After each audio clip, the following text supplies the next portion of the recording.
Olá, pessoal, sejam bem-vindos ao Coletivo em Familiares e ao canal Paixonalite com psicanálise com arte e humor.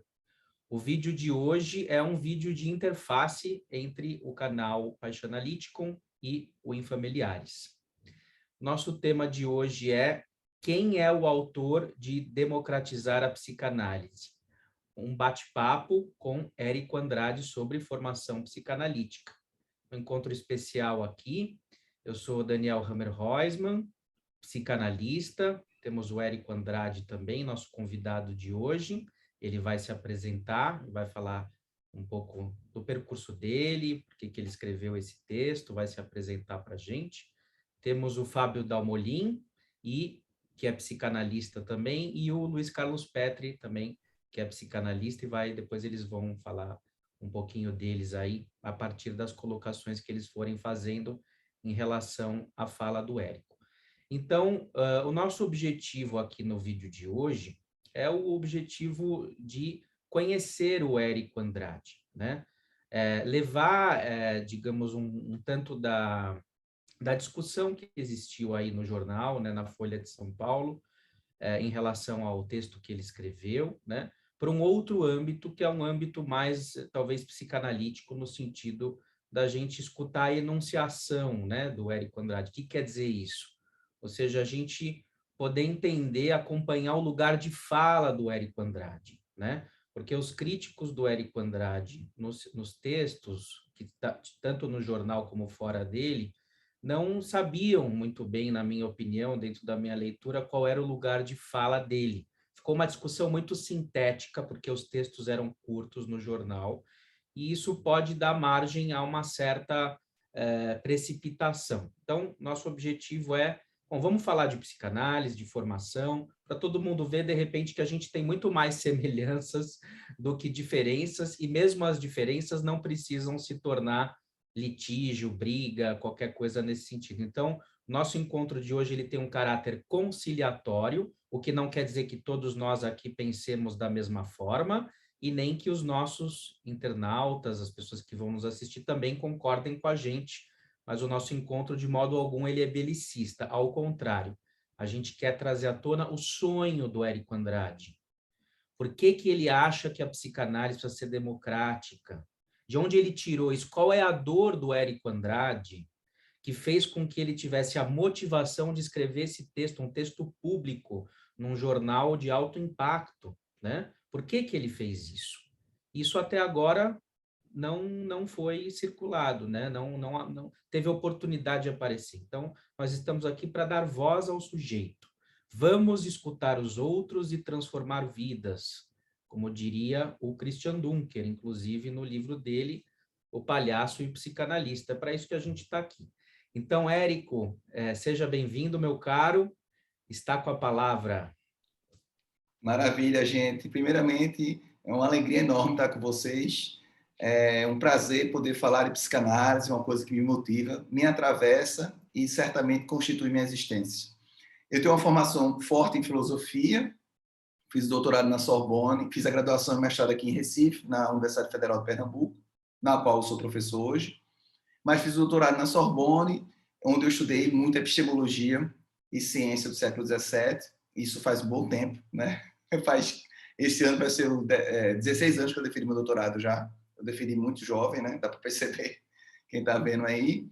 E naquela ocasião eu tive uma bolsa da União Europeia, né? A União Europeia estava com financiamento para algumas pessoas, para a América Latina, né? E eu fui contemplado com essa bolsa, da Bolsa Alban, um projeto da União Europeia que durou cerca de 10 anos. Eu fui a primeira leva dessa bolsa.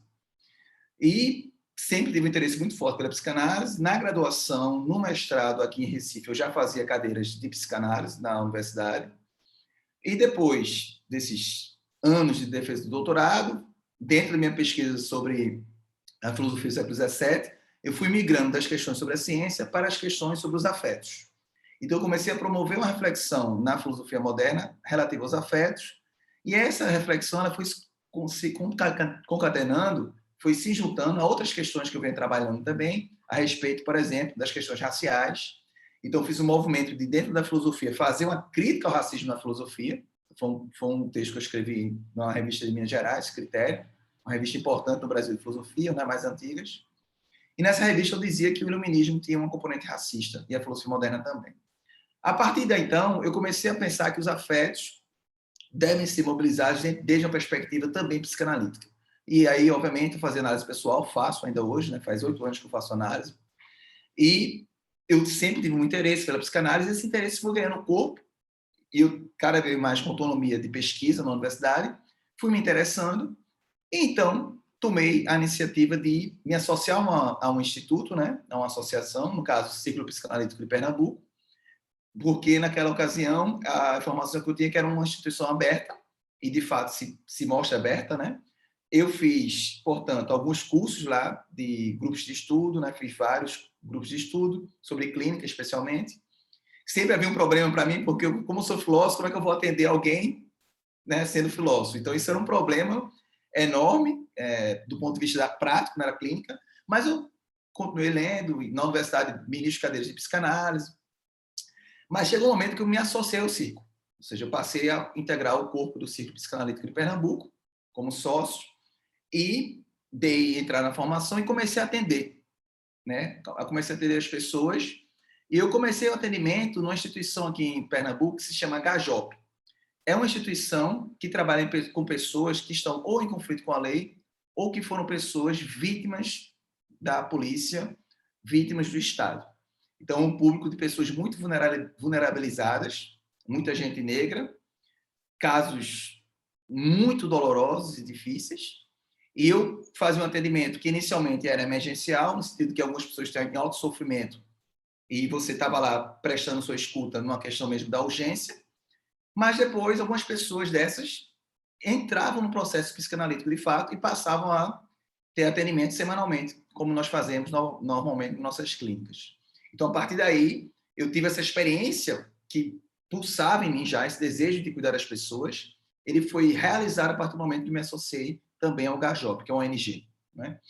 E aí, enfim, a minha escuta deslanchou, eu comecei a atender também independentemente do Gajop, e começando a ter mais clareza da psicanálise, tanto do ponto de vista teórico quanto do ponto de vista prático. Então, acho que isso aí fez com que eu realmente tivesse uma imersão na psicanálise, aí tenho uma orientação na psicanálise lá no Círculo, Marcelo Bal, meu orientador, depois passei a ter uma supervisão, já faz um tempo também, com a Ana Elizabeth.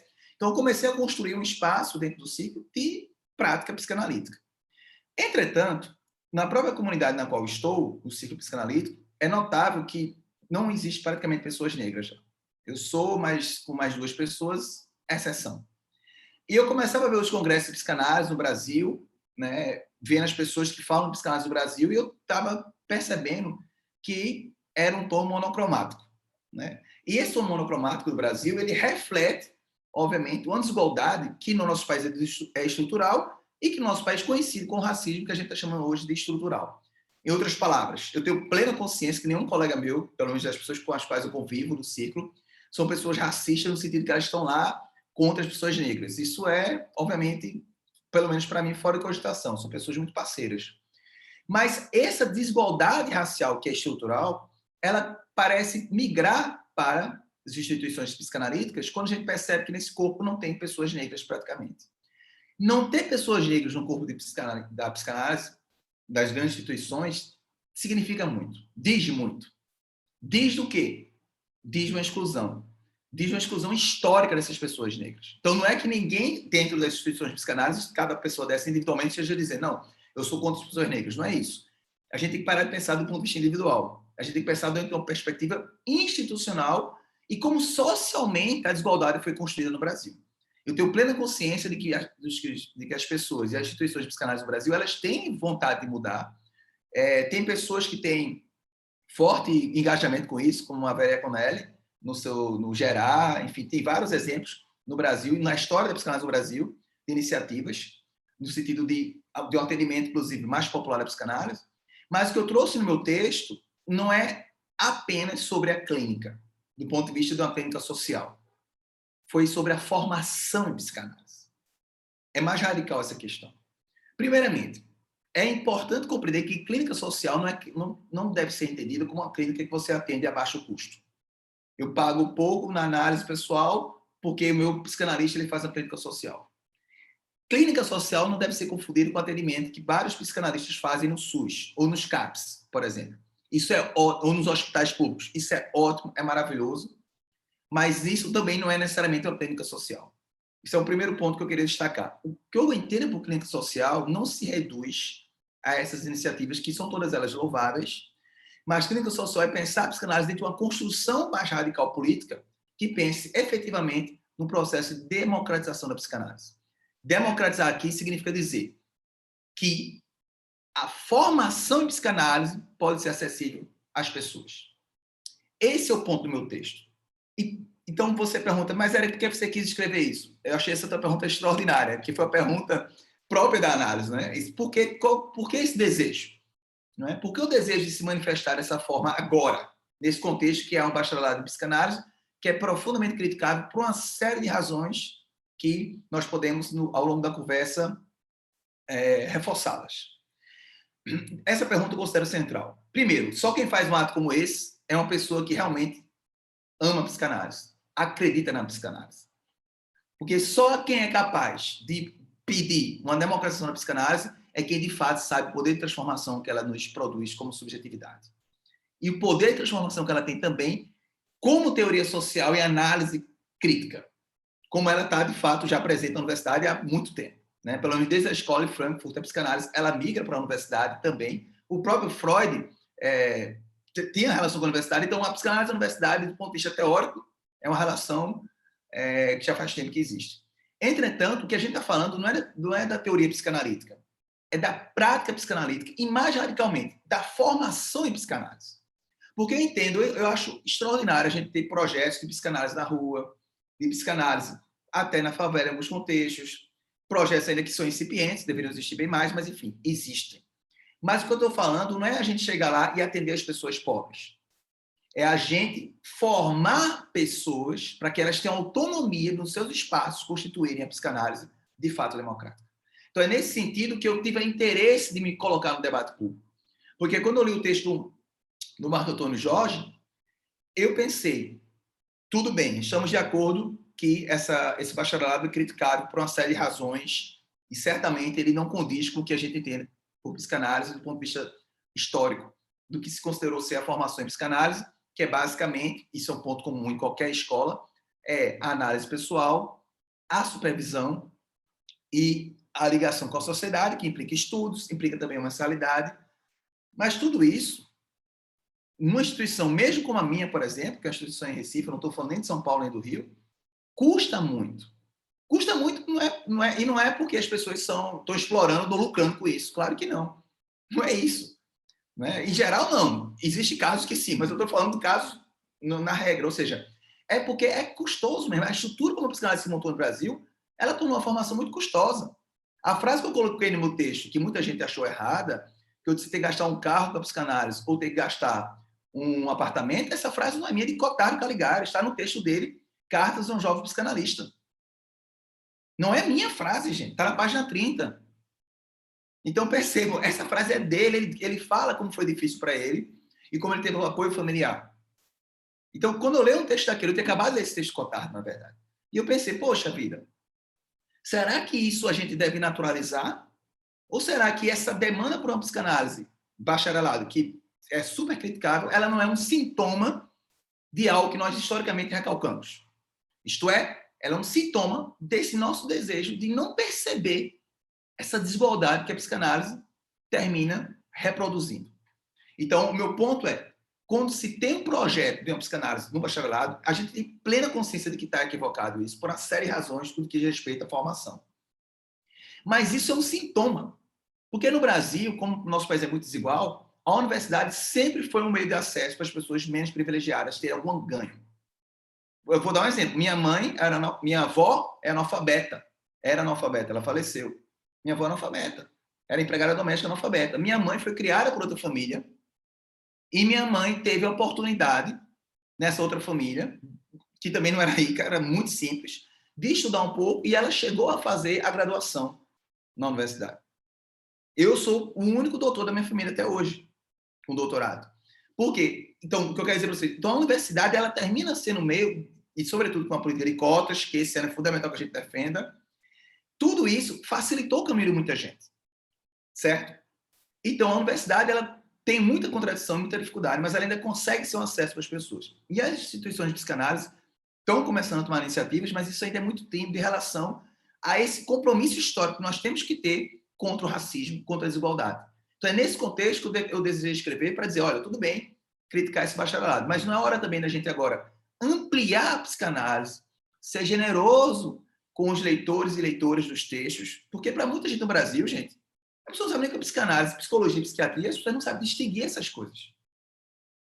Então, entrar no espaço público para dizer que essa faculdade a palavra não foi minha, foi do colega, né? Aberração, enfim, qualquer adjetivo desse, eu acho que, embora a gente possa concordar que uma iniciativa privada, de uma faculdade que pode ser questionável, tudo isso que a gente pode ter plena certeza de que é equivocado, não autoriza a gente a desfazer do sintoma que essa universidade representa, que é esse sintoma de um desejo de uma formação em psicanálise que a gente não vê acessível no sentido generalizado. Várias pessoas conversaram comigo, do Brasil inteiro, gente, depois desse meu texto. E um dos depoimentos que mais me marcou foi o de um rapaz do Rio de Janeiro, que ele morava na Baixada Fluminense, ou algo assim. Ele tinha que ir para Botafogo, para a Sociedade de Psicanálise. E ele tinha que sair um pouquinho antes dos debates, muitas vezes, porque se ele não pegasse o metrô lá em Botafogo, ele não voltava para casa, porque não tinha dinheiro para pagar Uber, táxi, nada. Então, não é só ter, por exemplo, cotas para as pessoas entrarem, é ter garantia que as pessoas podem permanecer. Porque se não fosse essa política na universidade, por exemplo, de pagar estudantes, de bancar o estudante, a universidade da gente, mesmo tendo cota, ela seria esvaziada, porque as pessoas não chegariam ao fim do curso. Então, tem que ter livro, tem que ter acesso. Então, nesse sentido, eu escrevi um texto para dizer, olha, vamos democratizar radicalmente, que naturalmente não vai ter faculdade particular que ganhe da gente. Porque o saber está conosco, a experiência está conosco. Então, tem que estar com mais gente. Foi isso que me fez escrever esse texto.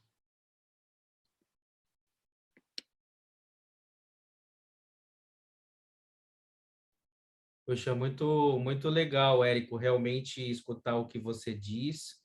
A gente não tinha combinado nada, eu não sabia, né, desse teu percurso.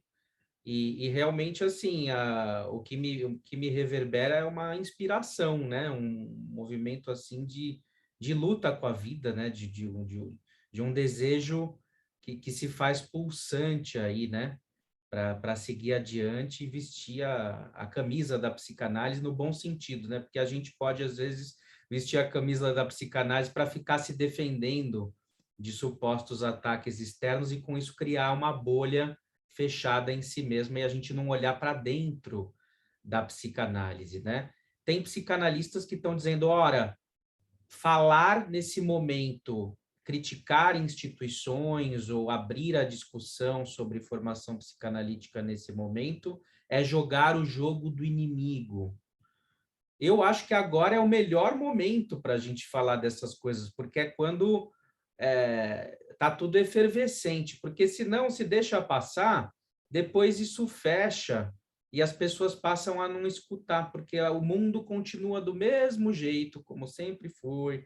Claro, sempre tem alguma mudança ou outra, né? Enfim, mas agora é a hora, porque a coisa está tinindo, né? Então vamos colocar mais coisa nessa feijoada. Então, agora eu passo a palavra para o Fábio Dalmolin. Boa noite, sou Fábio Dalmolin, sou psicanalista, psicólogo e professor da Universidade Federal do Rio Grande, colega, né, do querido Érico, e eu acho que a fala dele me deixou muito feliz, né, porque eu tenho trabalhado muito com relação a isso. Né, tenho investido muito com relação a duas questões, que é justamente o acesso à psicanálise, né, o estudo da psicanálise, e também a questão da construção de uma nova história da psicologia e da psicanálise a partir de um paradigma chamado decolonial. Né? E isso se encaixa. Né? O curso eu frequentei a universidade nos anos 90, né? Eu vi um colega negro só em 5 anos, né?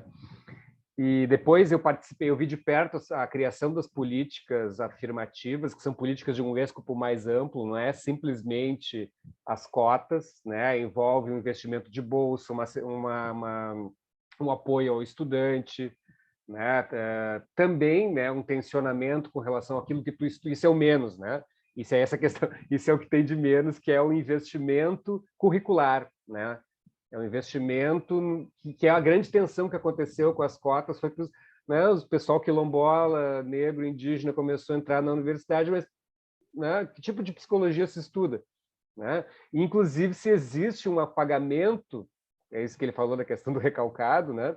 Existe o Foucault fala muito sobre isso também, né? Existe um apagamento narrativo de uma história, de uma psicanálise, de uma psicologia construída por homens e principalmente por mulheres negras, que nós não estudamos no nosso curso de graduação, né?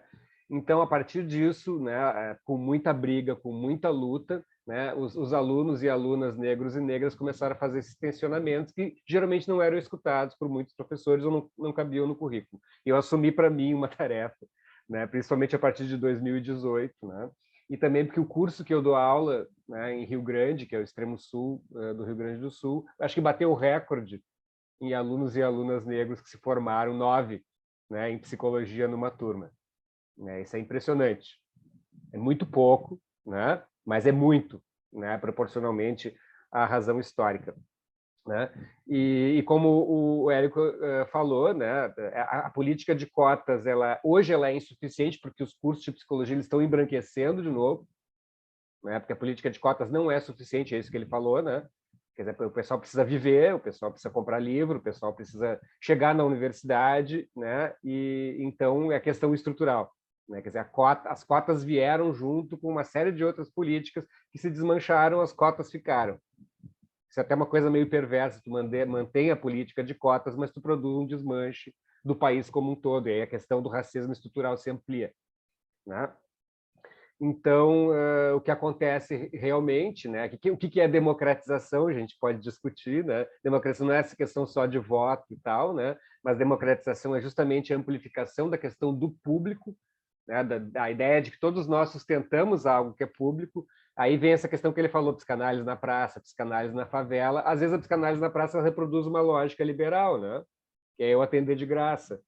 Né? E a minha formação psicanalítica é muito interessante. Foi quando eu entrei na FURG em 2010, há 10 anos atrás, comecei minha análise pessoal, atender pacientes na nossa clínica pública, que eu atendo há mais de 10 anos, faço atendimento psicanalítico na clínica pública, ofereço projetos de ensino, pesquisa e extensão gratuitos né, dentro da psicanálise. A gente fez um projeto onde a gente leu toda a interpretação dos sonhos, leu de verdade, assim.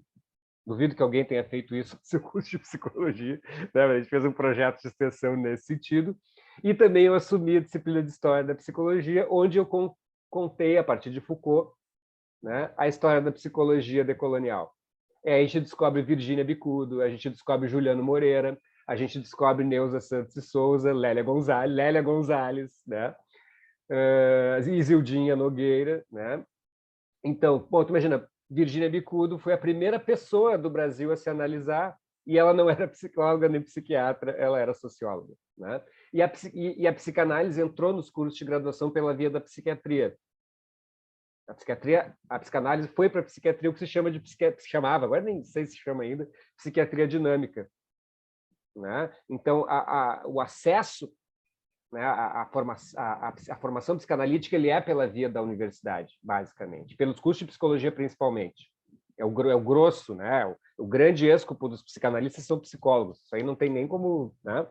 E também a Universidade Federal ocupa esse lugar importante na democratização da psicanálise, porque a gente oferece uma boa formação para os alunos que se interessam por psicanálise. A gente dá supervisão, eles atendem na clínica, eles entram no curso, no currículo, eles não estudam tanto, mas eles entram nos nossos grupos de pesquisa e eles têm um bom acesso a estudo, né?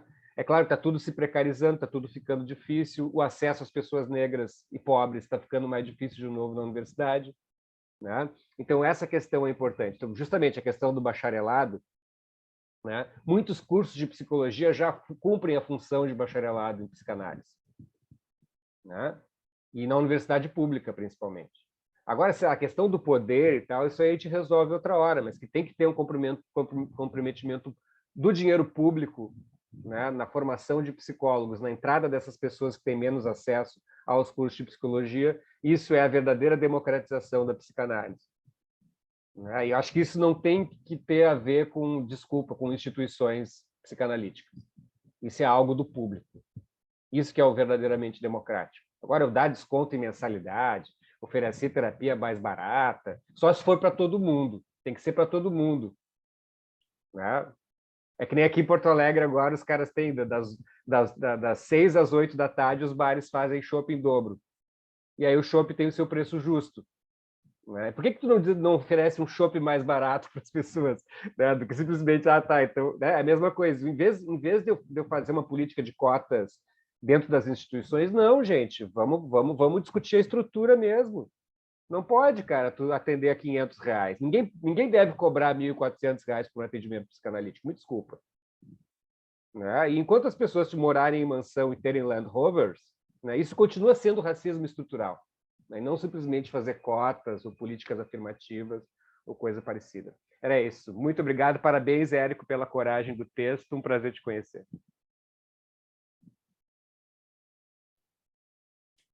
Legal. Bom, estão surgindo aí vários pontos, né? Digamos, que vão acalorando aí a nossa conversa. Daria para a gente falar horas e horas, né, sobre formação. Acho que, pelo visto, vai dar início a uma minissérie, né? Muitos desdobramentos.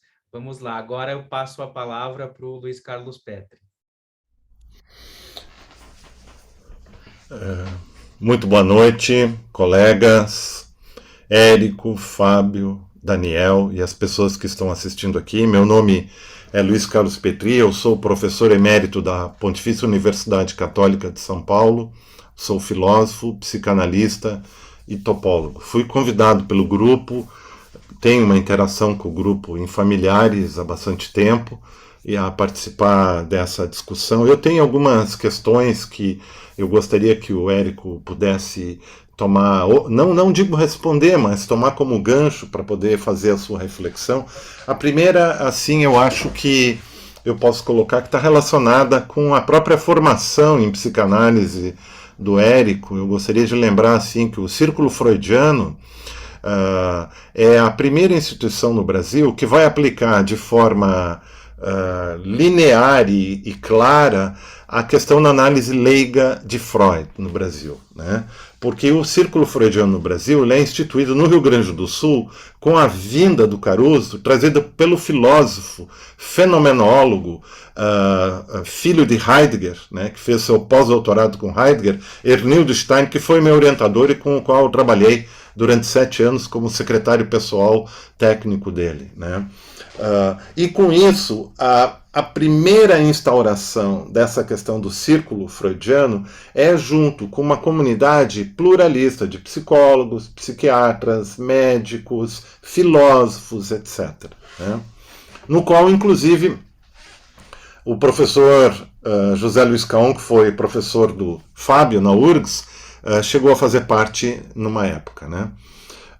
E com isso tem uma noção de horizontalidade que diz respeito muito importante no texto do Freud, que eu acho que deve ser trazida à tona para discussão, de uma possibilidade de democratização da psicanálise, que é a questão da cultura, né? No sentido que o Freud vai dar para o termo. O Freud vai dizer que uma formação cultural sólida dentro da cultura do sujeito, né, ela é fundamental para a formação e constituição do psicanalista.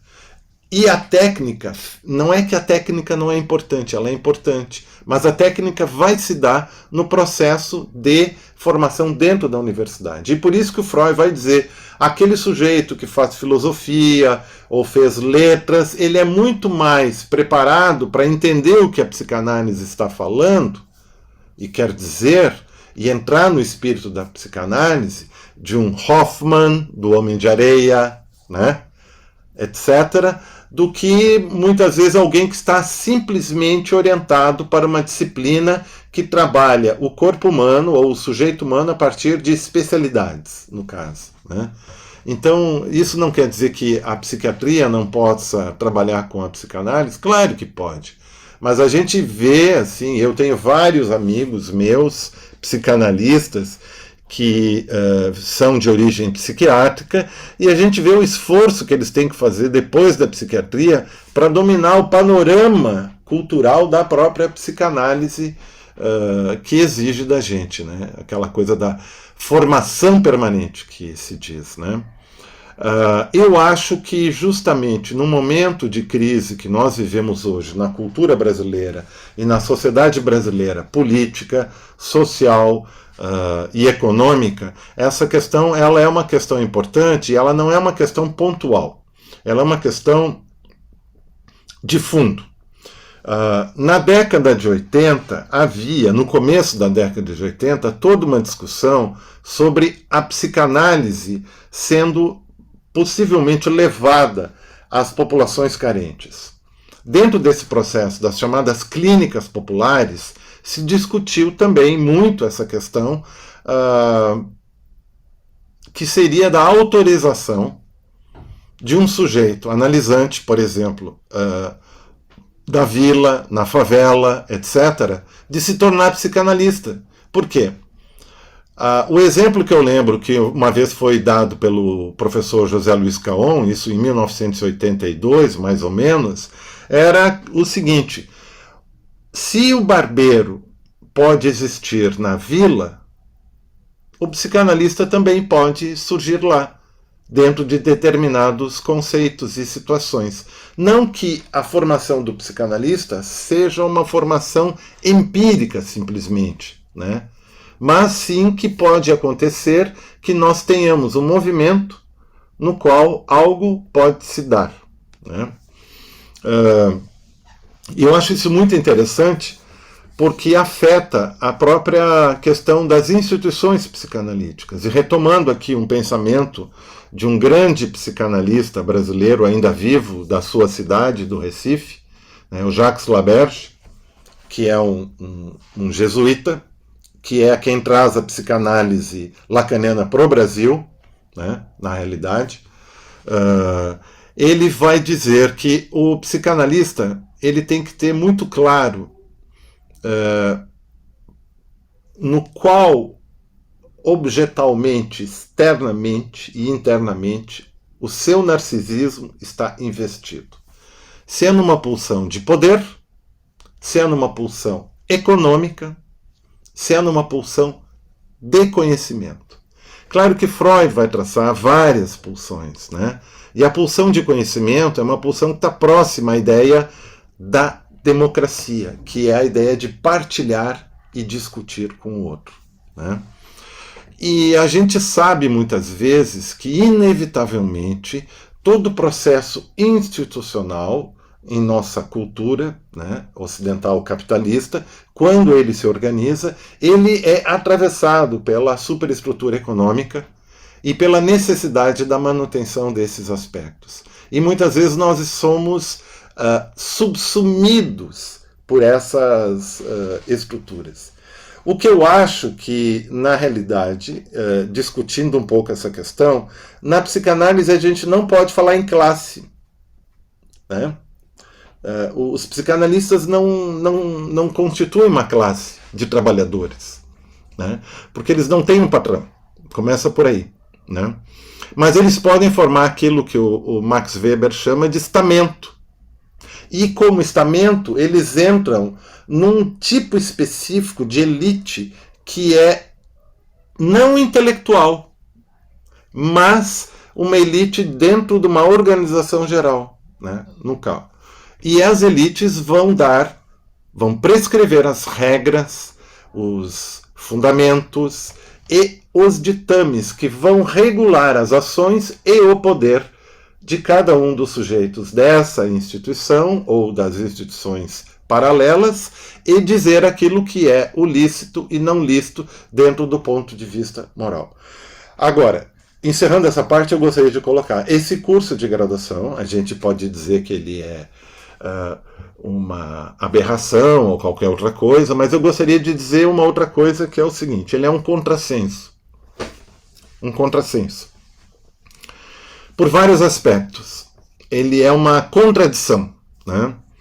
Em primeiro lugar, a gente sabe, e o Dalmolin falou, que a psicanálise é desenvolvida dentro das universidades, e ele, como é um professor de uma universidade pública, federal, ele está sendo regulado por um estamento, ele vai dizer que é nas federais que isso acontece, o que é um erro muito importante, e é uma coisa que eu estou ponderando aqui. Não é só nas federais. Existem universidades que são particulares, por exemplo, que fazem um bom trabalho, né?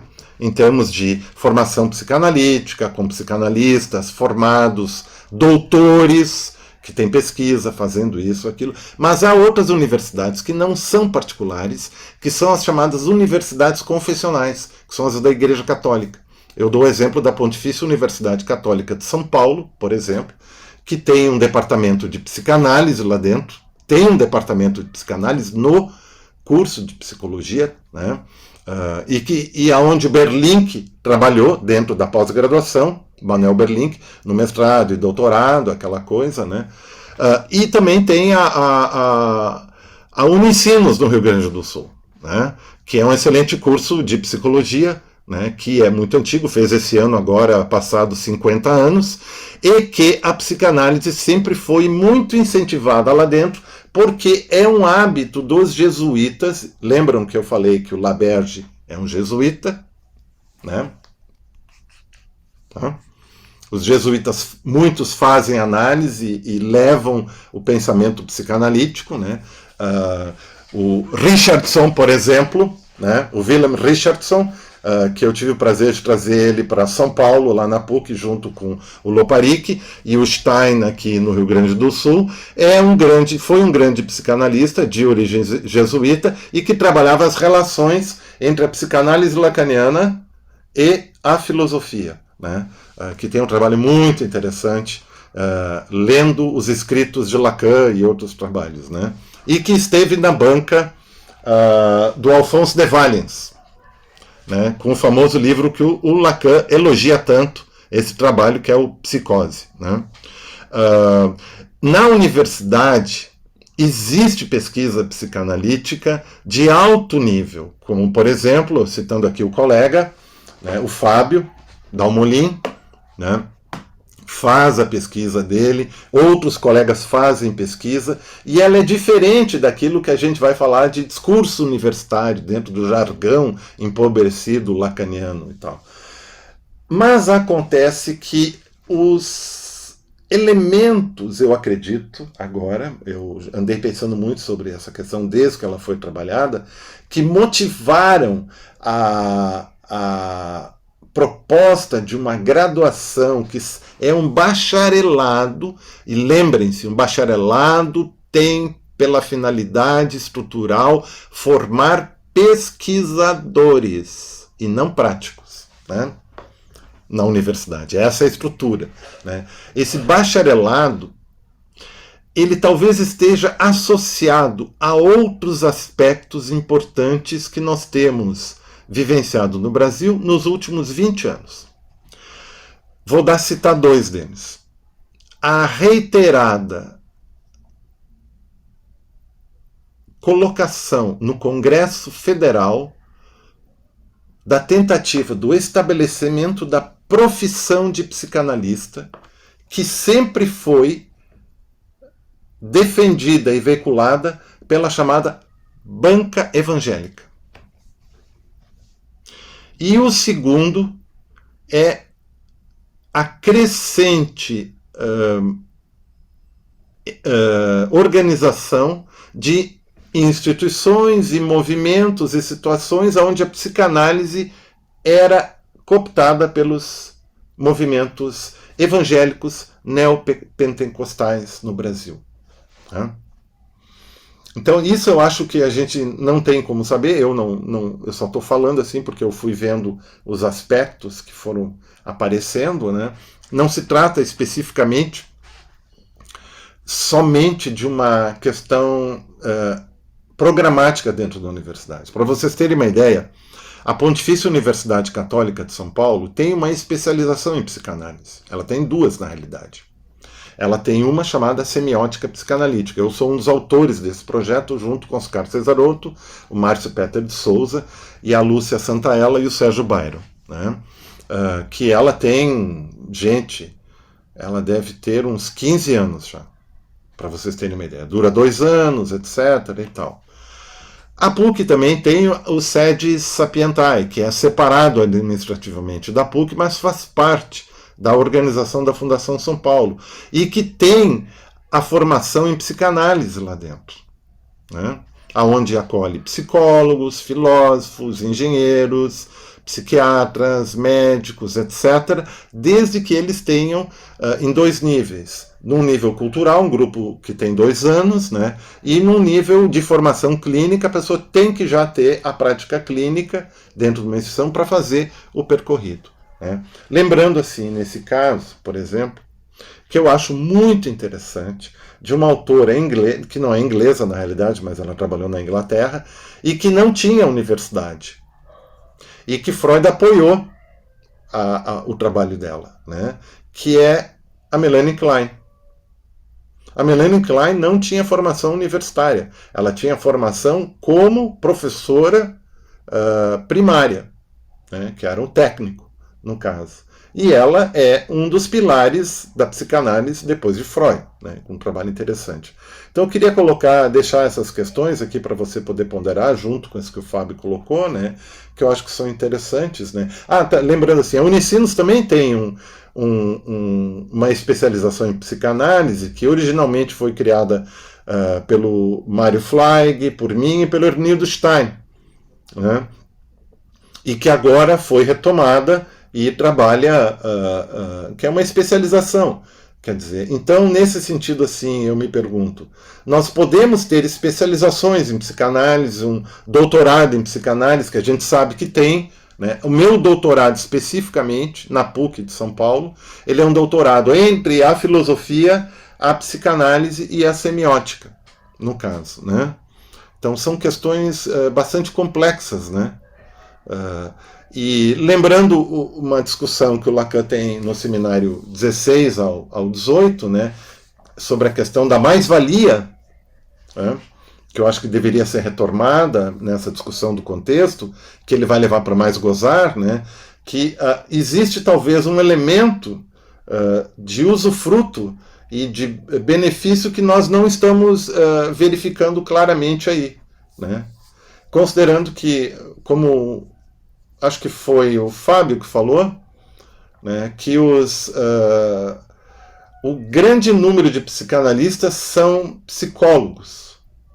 E isso tem um certo sentido na minha abordagem de pensamento, apesar de que eu conheço vários outros que não são, conheço sociólogos, conheço historiadores, né, até terapeuta ocupacional, que é psicanalista, mas é o seguinte, o curso de psicologia que trabalha uma grade generalista, dá uma matriz de confrontação entre as diversas teorias para que a pessoa possa se movimentar epistemologicamente e conceitualmente dentro das práticas para poder escolher, por exemplo, a psicanálise, né? E entender, por exemplo, o que fala o pessoal da Gestalt, em dado momento, o pessoal do behaviorismo, né?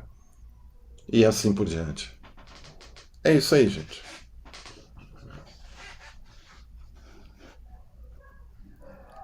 Obrigado, Luiz. Érico, fica à vontade para comentar, porque tem bastante coisa aí, né? O Luiz tem um conhecimento vastíssimo, né? Maravilha. Assim, primeiramente, eu só fico mais alegre ainda da oportunidade de 2 colegas brilhantes conversando comigo sobre um tema que nos é apaixonante, né? Ninguém está aqui por outra razão, a não ser por essa devoção mesmo pela psicanálise. Eu acho que são questões pertinentes, várias camadas, e eu acho que uma coisa desse meu texto da Folha é que, de fato, ele tem várias camadas. Tem várias questões que estão presentes no texto, inclusive até a questão da cobrança do preço, que o Fábio tocou aqui na fala dele, né? Será que o preço pode funcionar de acordo com a lei do mercado, como dizia no meu texto? Ou seja, qualquer valor pode, desde que haja um acordo entre as partes, né? Ou será que teria um limite. Isso é uma discussão que meu texto traz, não é estrutural no texto, mas é uma discussão que envolve, no final das contas, isso que eu estou chamando de democratização. Por quê? Porque a gente pode falar que a psicanálise, a partir do que o Luiz colocou muito bem, está em pelo menos 3 níveis, quando a gente usa a palavra psicanálise. A psicanálise está num nível teórico, há uma teoria psicanalítica, né? É uma teoria que tem muito a ver com a análise da cultura. O próprio Freud escreveu vários textos de análise da cultura, certo? A psicanálise também está em uma dimensão prática. A psicanálise é uma clínica, ela funciona como um cuidado das pessoas, e é isso que nos torna psicanalistas, é a clínica. E a psicanálise também tem outro elemento, que é a formação, para você estar habilitado a praticar a psicanálise do ponto de vista clínico. Perceba que são 3 níveis de reflexão, pelo menos são 3 níveis, ou 3 formas de usar a palavra psicanálise. Ora, essas 3 formas de usar a psicanálise, todas essas 3 precisam ser democratizadas. E eu vou falar de cada nível para que a gente possa seguir um raciocínio. Comecemos pela teoria. Fábio tocou no ponto que é fundamental. Democratizar a psicanálise passa também pela democratização do que a gente lê na psicanálise. Ninguém está querendo, antes que alguém vá inventar história, já inventaram tanta história a partir de meus textos, ninguém está querendo cancelar Freud, Lacan, Melanie Klein, Bion, Winnicott, tá todo mundo, fiquem tranquilos e tranquilas, esse não é o meu objetivo, eu não tenho esse perfil de cancelador. Mas é importante que a gente democratize. O Fábio tocou nessa questão da teoria, e eu estou com elas aqui agarrado, Fábio. Eu ando sempre com Isildinha, com Neuza Santos, com Beatriz Nascimento, com Lélia Gonzalez está aqui, se eu for pegar é capaz de derrubar o computador, mas está aqui embaixo. Então, todas elas comigo, todas essas mulheres maravilhosas, e que acho que tem que ser discutidas. Eu acho que isso tem muito a ver com o debate que eu estou tentando mostrar para vocês da democracia na psicanálise, que envolve vários níveis. Então, teoricamente, é necessário que a gente amplie a psicanálise, é necessário que a gente lembre a radicalidade das críticas de Fanon à psicanálise. Ou seja, será que a psicanálise é um saber colonial? É esse mesmo que eu tenho, está até aqui. Não é? Ou seja... Eu só queria lembrar o seguinte, depois vamos colocar, por favor, na descrição que vai para o YouTube, a bibliografia completinha para as pessoas, tá? Perfeito. Não é? Então, você tem um monte de mulher extraordinária, preta no Brasil, que fez um grande avanço na psicanálise, uma discussão, a partir das questões que o Francis Fanon colocou à psicanálise. Então, você tem uma história na psicanálise que pode ser conhecida também e pensar a partir de uma psicanálise negra. No sentido de que é uma psicanálise que foi feita por pessoas negras, que refletiu questões de pessoas negras, e que, no caso de Fanon, punham em xeque a própria noção de psicanálise a partir de um discurso colonial. Então, esse é um ponto que eu considero relevante do ponto de vista teórico. Eu sou bolsista de produtividade CNPq e minha pesquisa é sobre filosofia e psicanálise, minha pesquisa é sobre identidade e sofrimento de pessoas negras. Então, esse âmbito teórico ele é fundamental e ele precisa também ser democratizado. Então, esse é um ponto significativo, o que não implica de modo nenhum que a gente não leia esses pensadores que formaram a psicanálise, mas que a gente dialogue de forma horizontal com essas pessoas e que incorpore essa grande produção psicanalítica que o Brasil tem, sobretudo essas mulheres negras. Então, esse é o primeiro ponto. Com relação à prática clínica, a prática clínica no Brasil, ela precisa também ser atravessada por essas questões. Eu acho que foi muito feliz a fala do Luiz quando diz é fundamental na formação do psicanalista. E, nesse caso, a prática clínica e a formação eles estão imbricadas. Por quê? Porque para você fazer a formação, você tem que atender. Então, a prática clínica ela é essencial e ela está entrelaçada com a formação. Em ambos os casos, vou me permitir conectar essas duas coisas agora, é fundamental que temas da cultura estejam na ponta da prática e da formação. Nesse contexto, portanto, é impossível hoje atender pessoas negras, como eu atendo várias, sem levar em consideração o recorte de raça, de classe. Ou seja, isso constitui essas subjetividades negras. Eu dizia em outra ocasião que o mal-estar na civilização das pessoas negras é o racismo. Esse mal-estar ele tem uma formatação específica que atravessa essas subjetividades. Então, se a gente vai fazer uma formação em psicanálise, é fundamental que essas pessoas pretas que entrem na formação, elas possam se reconhecer não como aquelas pessoas que vão ser analisadas, mas como aquelas pessoas que também produzem teoria psicanalítica, que fazem psicanálise do ponto de vista teórico, que fazem uma reflexão sobre a clínica psicanalítica e como ela pode ser, de alguma forma, pensada para a escuta das pessoas negras. Notem muito bem que eu não estou aqui fazendo um debate que vai, de alguma forma, desembocar numa ideia de que só pessoas negras podem atender pessoas negras. Porque mesmo uma pessoa negra, ela pode não ter elaborado seu sofrimento, nem ter elaborado seu sofrimento racial. Então, para a gente atender, é fundamental a análise pessoal, que é justamente isso que nos permite ter alguma noção de nossas neuroses e, a partir disso, né, poder também atender as pessoas numa escuta maximamente compreensiva. Então, a análise pessoal ela é fundamental para o processo de formação psicanalítica. Assim, os estudos, isso a gente faz, como vocês colocaram brilhantemente na universidade, eu mesmo ministro curso de psicanálise quase todo semestre. Então, esse estudo está na universidade. Mas a formação que autoriza o atendimento, ela passa pela prática clínica. E, no caso, ainda hoje, pelas sociedades de psicanálise. Isso é um debate gigante, não sei se dá para a gente fazer hoje, mas, por enquanto, ela é feita nas sociedades de psicanálise, e Luiz foi perfeito no que colocou, do ponto de vista do bacharelado, isso é um contrassenso. Primeiramente, o bacharelado, como ele colocou muito bem, sequer para ser uma prática. Eu, por exemplo, sou bacharel em filosofia.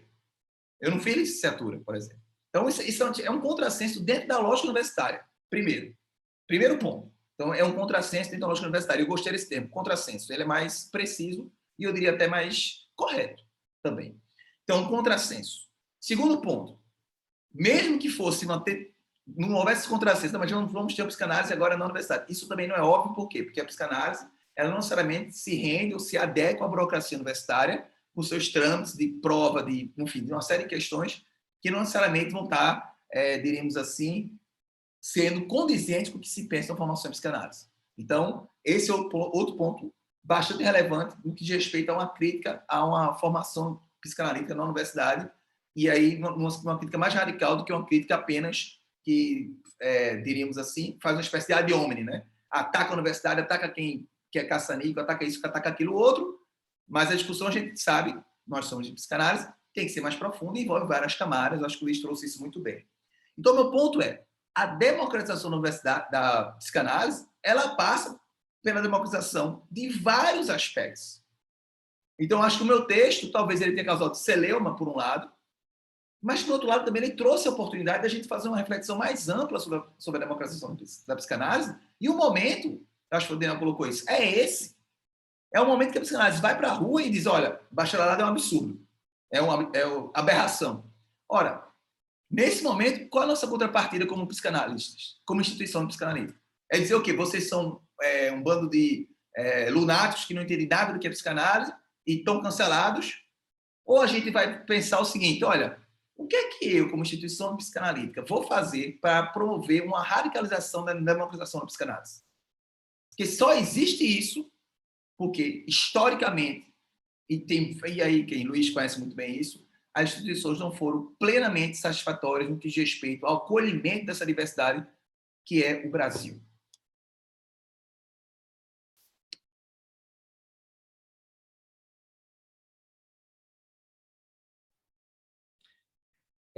Meu caro, que a força e não a forca esteja com você, né?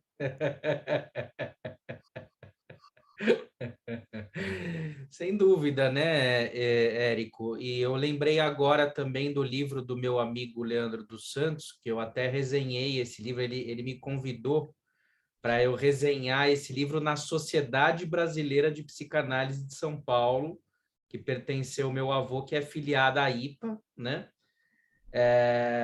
E o livro dele é A Psicanálise no Brasil antes e depois de Lacan, posições do psicanalista nessa história, em que ele retoma um filósofo, eu não me lembro qual o nome, que fala em capital cultural, que o lacanismo, em especial, mais do que as outras psicanálises, até do que a kleiniana, ele exige um capital cultural que acaba produzindo uma lógica segregacionista, né?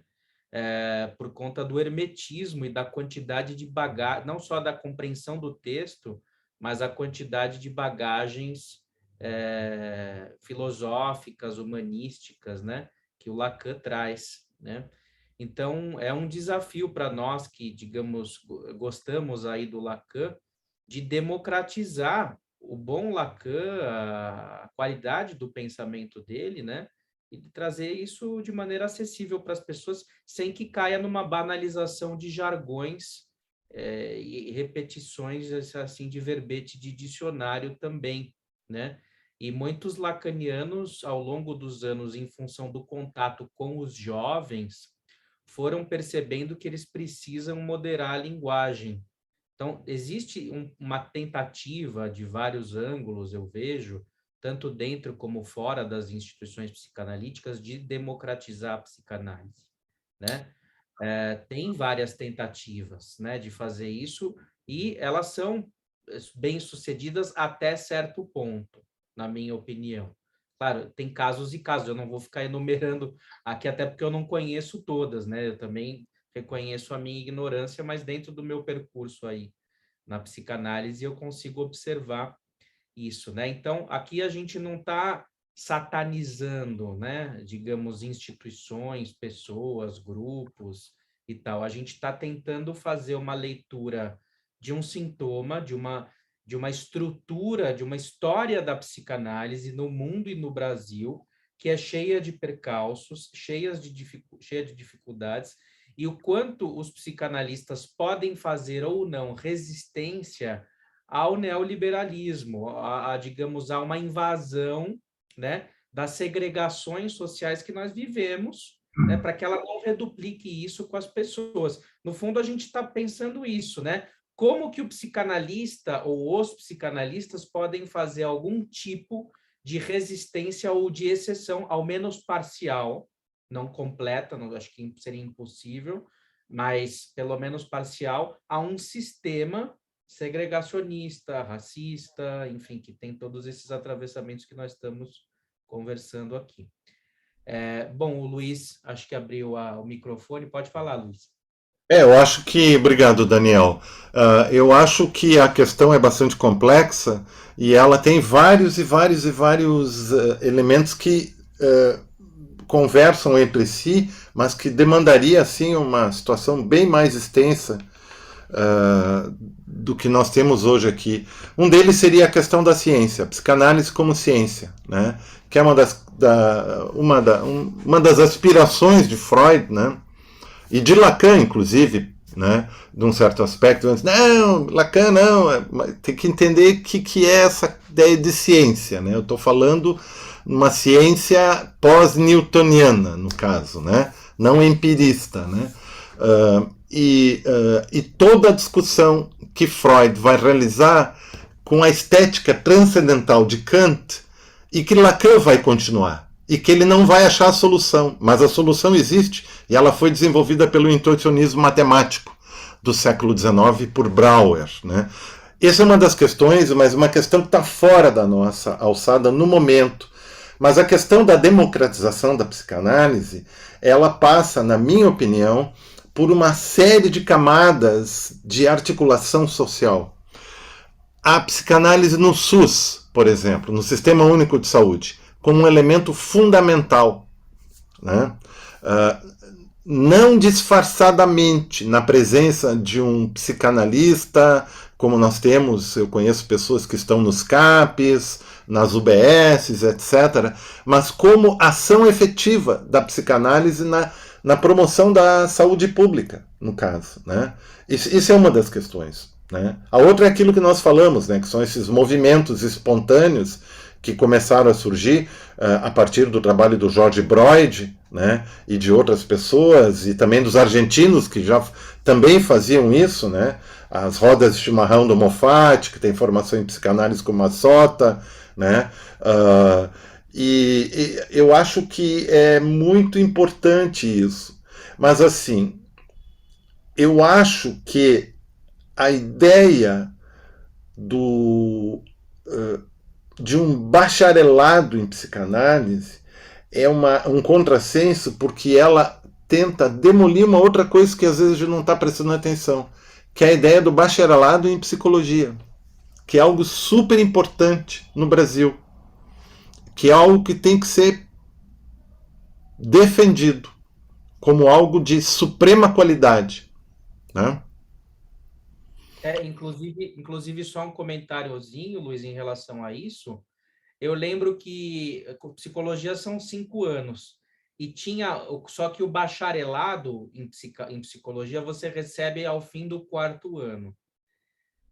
E na PUC era assim. Você. É que a PUC é um sistema diferente, né? Uhum. Tá. Bom, eu lembro na PUC de São Paulo, que eu me formei, era assim. E aí tinha uma que era do tipo: olha, quando você tiver o bacharelado em psicologia, você não vai ainda poder clinicar, mas se você quiser, você já pode iniciar um mestrado. É. Eu me lembro dessa diferença, né? Sim, sim. Enfim. Eu queria fazer umas observações. É que a questão do bacharelado, né? Aqui todo mundo é bacharel, né? Desculpa. O Daniel fez a PUC de São Paulo e lá nós temos os departamentos. Tem o departamento junguiano, o departamento de behaviorismo, o departamento de analítica existencial, que é psicanálise e hermenêutica, né? E o departamento de psicanálise, né? Que são esses departamentos que tem, né? Então, por isso que tem essa estrutura dos 4 anos, né? E é um excelente curso. No meu caso, na minha universidade, a gente faz 5 anos de bacharelado, se inscreve no CRP e aí tu faz o que tu quiser. Tá? Agora, uma pequena observação sobre o bacharelado, que eu acho importante, tem a ver com a questão da formação universitária. Que o Érico falou, que é a questão da formação analítica.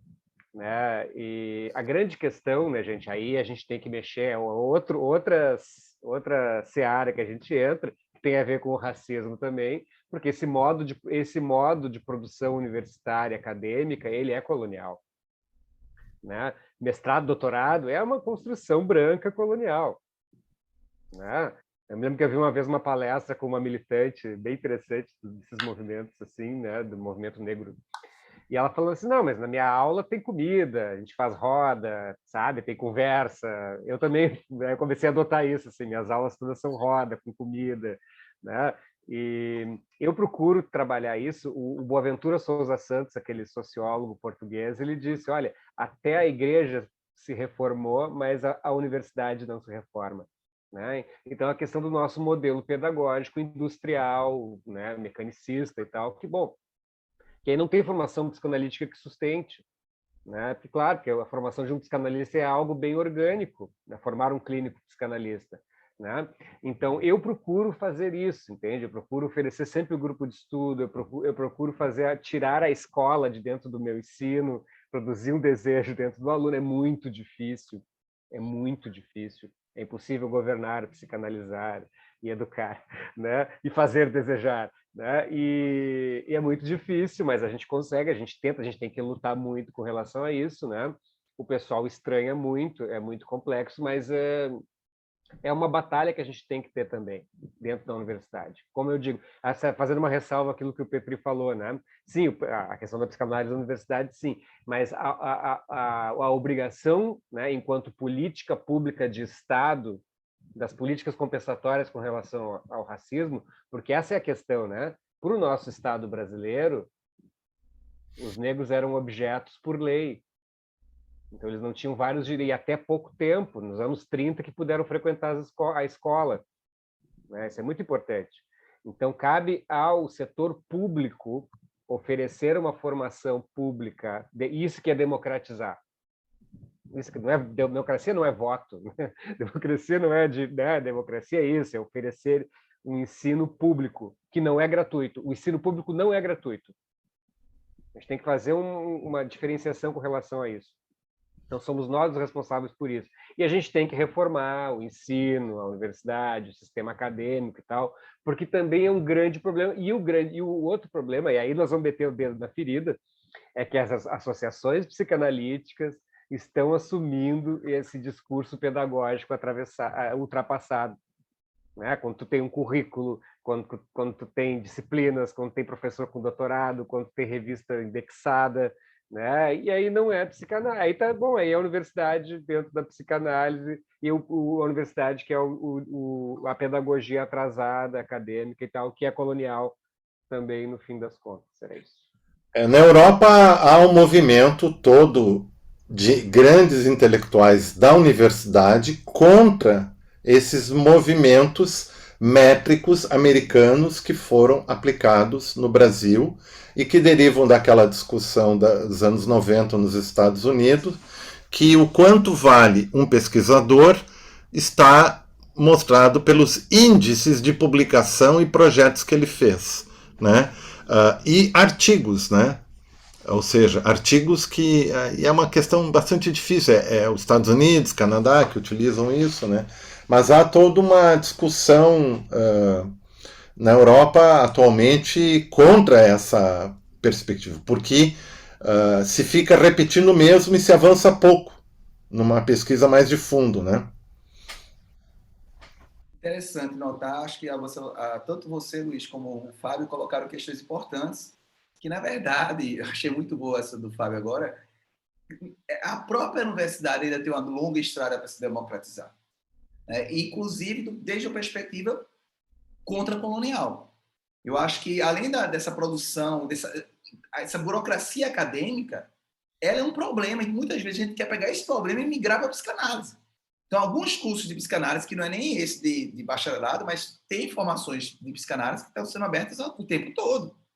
As pessoas me procuram para saber, o que é que tu acha dessa formação, o que é que tu acha daquela formação. Formações que diz que em 2 anos você cumpre os créditos, que em 3 anos você faz aquilo. Não é só o bacharelado, não, viu? O bacharelado é mais questionável do ponto de vista público, porque o MEC está aprovando. Isso aí é grave. Agora, há várias formações de psicanálise sendo produzidas no Brasil afora, que tem uma lógica universitária de curricularização da psicanálise. Então, essa estrutura que a gente tem que criticar na universidade está sendo importada por certas formações de psicanálise. Então, perceba como, na verdade, o debate deve ser até dialético, né? Tanto as instituições de psicanálise têm que se reconsiderar do ponto de vista do que seria uma democratização da formação, quanto a própria universidade, como o Fábio colocou muito bem, tem que fazer um movimento de reflexão sobre isso. Porque, do jeito que está, além do seu contrassenso, a gente pode dizer que seria uma aberração com o específico da psicanálise, porque a estrutura da própria universidade hoje ela é profundamente colonial, ela não vai resolver o problema de uma formação da forma como ela está hoje. Mas isso indica que a própria universidade tem um problema, entende? E que as instituições de psicanálise também precisam ampliar isso. Então, acho que há um mal-estar, para usar a expressão aqui tão cara a gente, né? Generalizado no que diz respeito ao que se tem para uma formação, tanto universitária quanto psicanalítica, na verdade. Então, acho que esse debate é o debate que a gente está trazendo, e que bom que ele esteja acontecendo. Né? Eu acho que o que a gente não pode fazer é calar esse debate. Eu acho não, porque agora vamos ser contra o bacharelado. Eu acho que é importante, mas a gente tem que pensar mais profundamente, no sentido de que como é que essa psicanálise, que está cada vez mais no YouTube, cada vez mais na televisão, no podcast, como é que essa psicanálise que vai interessar mais gente pode ser acessada por mais gente para a formação? Porque quer uma mudança na psicanálise, bota gente preta, bota gente indígena, bota gente trans, bota mais gente, diversidade nas instituições. Porque é isso que vai mover a universidade a mudar. A universidade só vai mudar quando tiver mais gente diferente lá. Quando na Faculdade de Direito de Recife, por exemplo, a tradicional Faculdade de Direito aqui, tiver muito mais gente preta, mais gente diferente. Por quê? Porque você vai ter outras experiências de vida que somam e conflituam e fazem a gente pensar de forma diferente. É como se as pessoas estivessem acostumadas com esse saber psicanalítico, suposto saber psicanalítico, e pudessem sair tratorando todo mundo. Não é assim, gente. O que o meu artigo quis mostrar é que a gente tem que refletir. Isso é uma oportunidade de reflexão. Algum de vocês colocou. É um momento histórico. E esse momento histórico a gente tem que aproveitar para radicalizar uma defesa da psicanálise, mas não de qualquer psicanálise, nem qualquer defesa, mas de uma democratização. Acho que esse é um ponto relevante. É isso aí. É isso aí, Érico. Realmente, assim, eu tenho gravado vídeos aí no Paixanalyticon sobre o que eu considero uma psicanálise academicista, da quantidade de textos que eu, o Fábio, já tivemos aí vetados, censurados, corrigidos por periódicos de psicanálise, né? E quanto já existe uma impregnação academicista no mau sentido do termo, porque tem no bom sentido do termo também, no sentido de pesquisas de qualidade, como o Luiz, o Fábio comentaram, você mesmo, né, Érico? Mas o quanto tem digamos, uma certa deturpação, ao meu ver, né, do discurso universitário em excesso na psicanálise de hoje que entrou nas instituições psicanalíticas também, né? Então, a gente vê aí pessoas preocupadas em apontar para a ignorância do outro, né? De alguma maneira, isso é o que aconteceu no jornal, né? Você foi chamado de ignorante de alguma maneira, né? Eu não tenho nenhum problema de assumir que eu sou ignorante em relação a várias coisas, e de fato todos nós somos ignorantes de alguma maneira, né? Mas o que o discurso analítico aponta é para o saber inconsciente. E é esse o objetivo do nosso encontro aqui. Mostrar que existe um saber inconsciente no Érico que estava tentando se expressar porque tinha uma dor, tem uma dor dentro do Érico, e essa dor precisa de uma voz. Então, independentemente do volume de conhecimento histórico, antropológico, sociológico, institucional que o Érico tenha, né? O Érico tem um saber, e esse saber ninguém tira dele, que é um saber pulsional, é algo que o movimenta na busca de alguma coisa. Então, quando a gente faz uma crítica a esse excesso de conhecimento, como se o psicanalista fosse uma espécie de detentor de notório saber, uma espécie de enciclopédia ambulante de psicanálise, é nesse sentido, que esse notório saber intelectual, quando na psicanálise ele abafa o saber inconsciente do sujeito, aí a psicanálise morre. Então, para uma psicanálise se manter viva, a gente tem que escutar cada um, tem que dar espaço de fala. E é isso, Érico. A tua vida, você tem tesão com a psicanálise. A sua defesa pela psicanálise, ela te atravessa, ela é legítima, ela é autêntica. Você não está falando isso para obtenção de poder, você não está falando isso para mostrar que você sabe mais. Você está falando isso por conta de uma dor que te atravessa. Porque a gente pode, às vezes, em nome de uma pureza psicanalítica, de uma preciosa psicanálise, vestir a camisa da psicanálise e ficar defendendo ela. Só que com isso a gente esquece de ver o quê? O retorno do recalcado, que é de que maneira todos nós psicanalistas, sem nos darmos conta, participamos de sintomas neoliberais. Por mais que a gente tente exorcizar isso, a gente também está atravessado por isso paradoxalmente, porque a gente faz parte do sistema. A gente pode querer não fazer, mas a gente também faz, e a gente é agente e sofre com o sistema ao mesmo tempo. É paradoxal, né? Então, a minha relação com a psicanálise, eu sempre digo aqui no Infamiliares, no Paixão Analítico, ela também é paradoxal. Eu já fui muito prejudicado pela psicanálise e eu já fui muito ajudado pela psicanálise. Então, quando vem alguém e dita o que é a verdadeira psicanálise e tal, ou alerta para a deturpação ou para o fim da psicanálise, pode até ser que esteja acontecendo, mas a gente tem que levantar a questão: qual é a parte que nos cabe nesse latifúndio? A tal da responsabilidade subjetiva, que não é culpabilizar as pessoas, mas simplesmente ver a nossa implicação. Então, é isso aí, pessoal. Cabral de Melo Neto. Ele é de Recife, não é? Exato. Estudou onde eu estudei. É. É. Muito bem, gente. Muito bom o debate.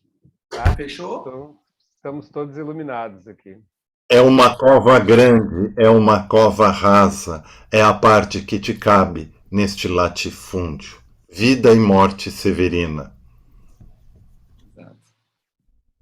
Muito bom. Então, terminamos aí com essa linda citação do Luiz.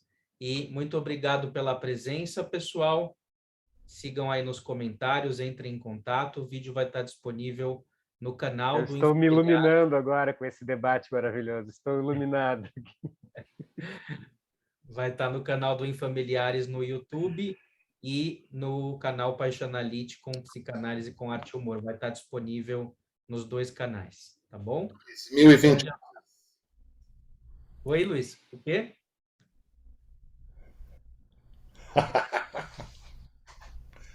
Ó, que